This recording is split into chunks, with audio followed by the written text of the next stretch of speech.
So we should get into this with the Derek Jeter. What was it called? The Turn 2 Foundation 10th anniversary dinner. Yeah, it was 10th anniversary.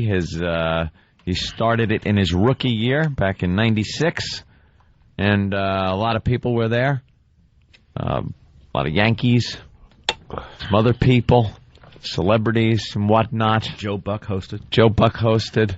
He was pretty funny. Does a good job as a host. He was pretty funny. Yeah, very natural. And I guess XM bought a table, and Eric Logan decided to bring us. Yep. The whole everybody. And some dudes from marketing. Yep. Hojo. Yep. Had a good time.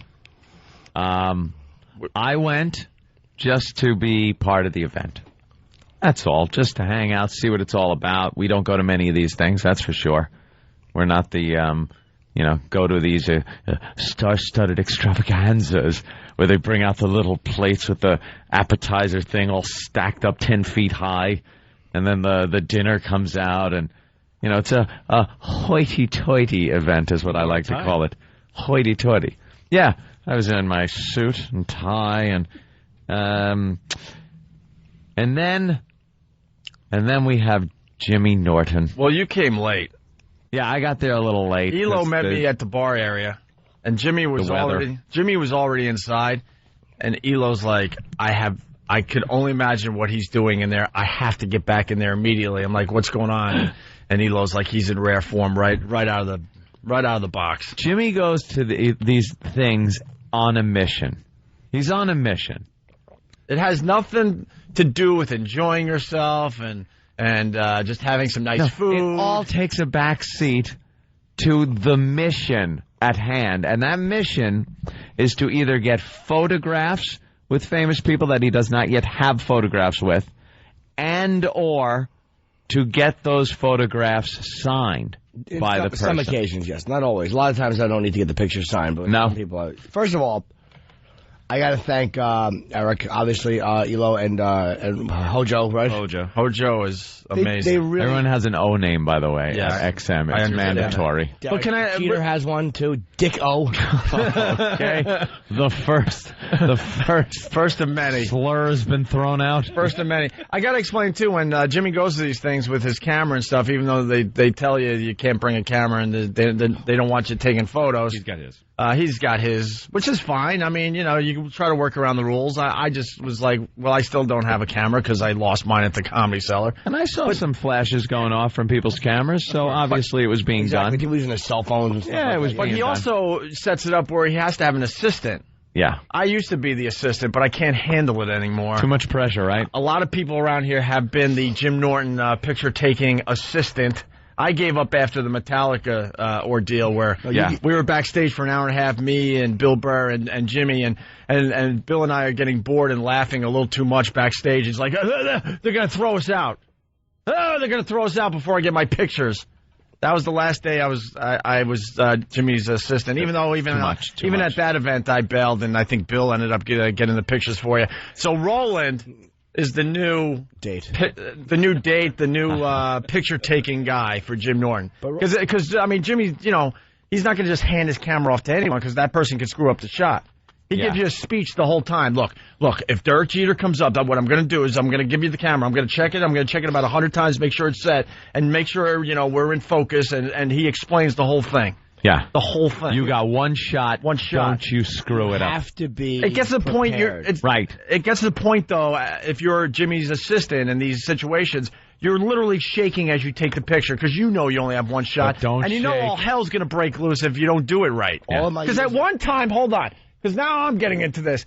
At Ozfest in Philly, I was his assistant. I was going around getting the pictures, right? Yeah. And I got a picture of Jimmy and Rob Zombie.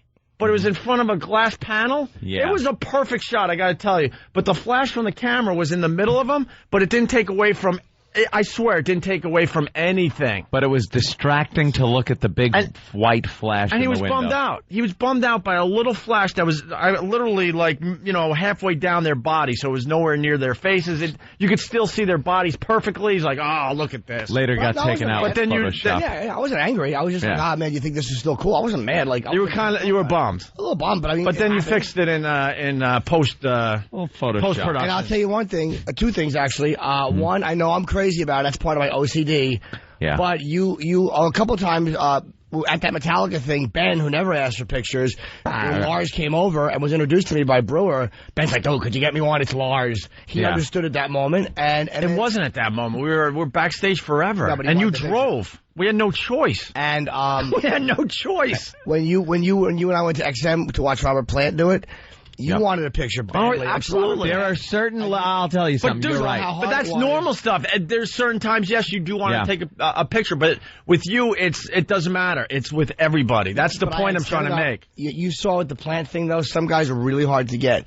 Really hard to get. Plant's one of them, and we both got them because it was set up right. I know it's annoying, but sometimes you got to do it. Yeah. And it helped me with Sabbath. All those years of preparation got me the Sabbath picture. Hold on. Perfect picture. Hold on. In all fairness, you and I got to see Robert Plant. It was Artist Confidential. Yeah. It was me and Jimmy literally in front of Robert Plant, 5 feet away, as he's singing like he's singing in front of girls. It was a little strange. Warming up. He was warming up. He was doing his sound check, and it was just Jimmy and I in the front row, like idiots, with Robert Plant and this huge Robert Plant package. Did it look like he was smuggling a grapefruit? And we're like, here's the difference, though. The whole time we were down there for the Robert Plant thing, all you thought about was the picture. Yes. To me, it was like, wow, this is cool. Robert Plant. Hopefully, maybe I'll get a picture.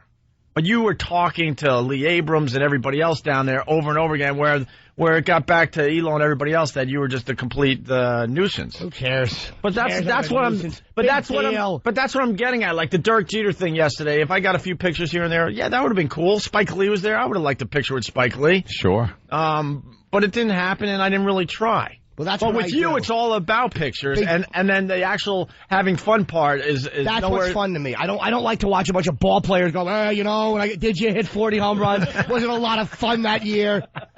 That's not fun for me.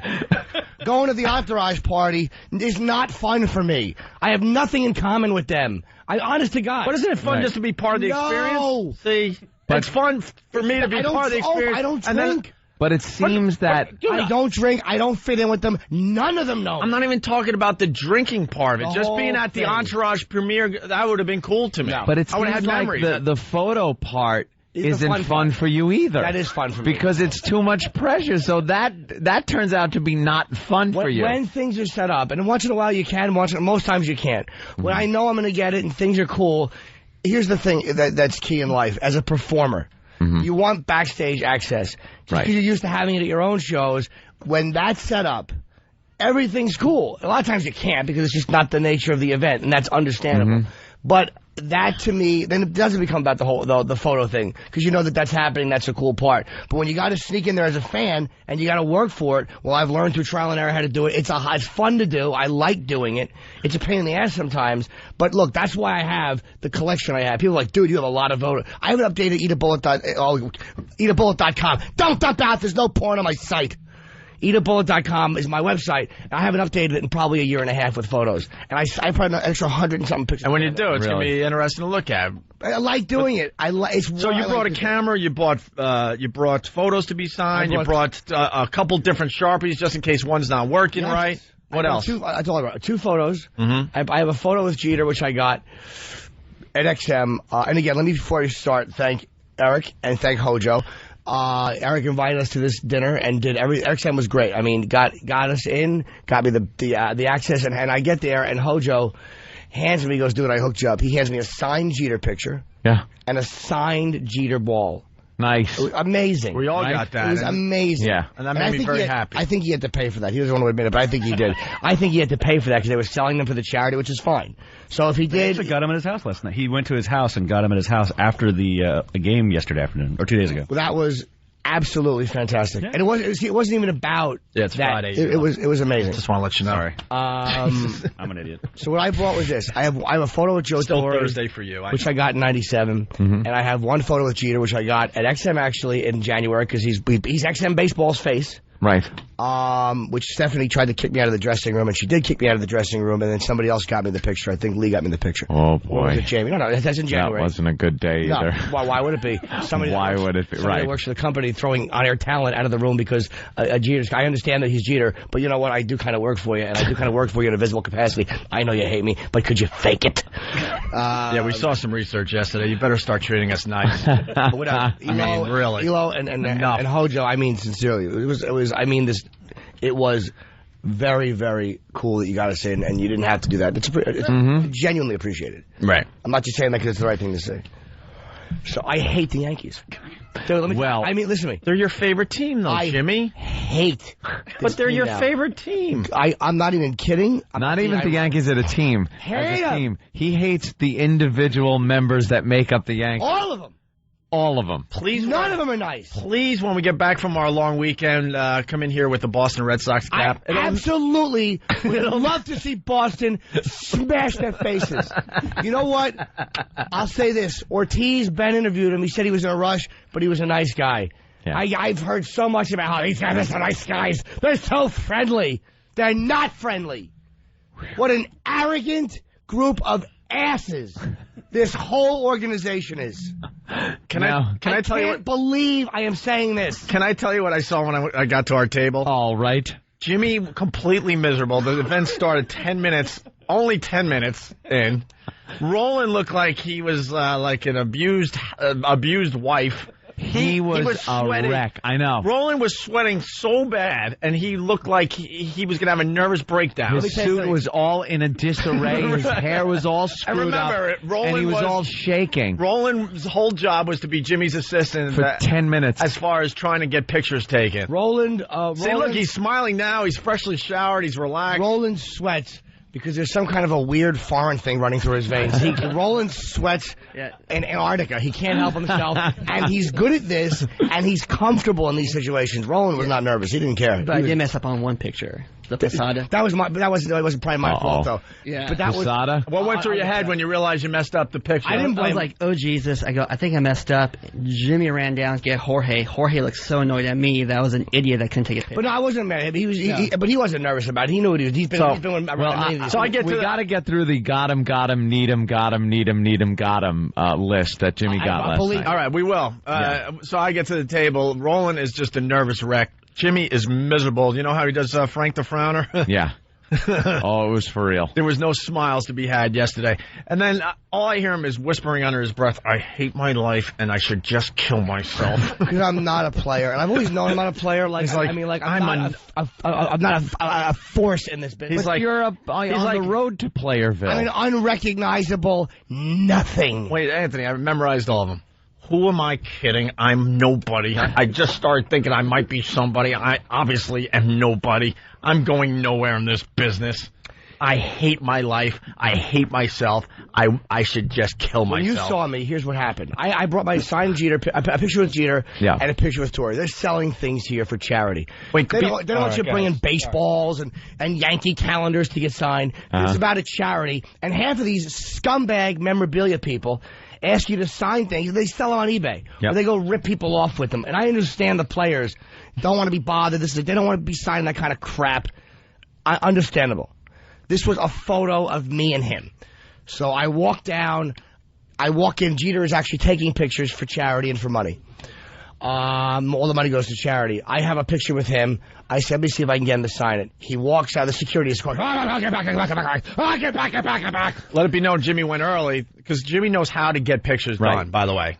He's the expert.